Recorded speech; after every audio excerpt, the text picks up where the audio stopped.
what we got going here is we want to replace these seals and these bearings here that ride on the axle shaft. But to get this out, it's a bit of a struggle, and we're going to do it a poor man's way.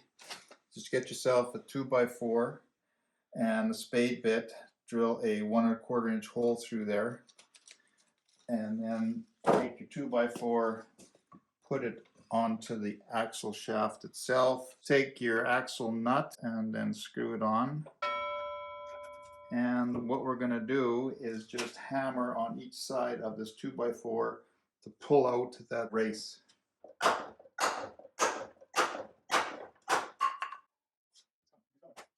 Now we're on the next 2x4. Should go after this one. There you go. Works like a dam. As you can see, this probably hasn't seen the daylight for quite a few years. But we'll clean this thing up and replace this race. Probably would look at the bearings real hard, might replace those.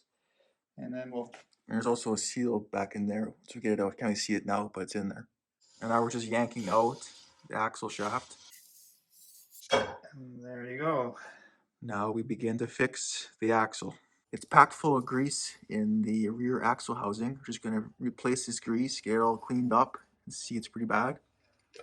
It's bad, all right. Pretty black. A little bit of smoke, heat, and a lot of pounding, and we got that seal out. So we are going to replace it now. Stuck a pipe down there with a rag, just giving it a spin, clean it out.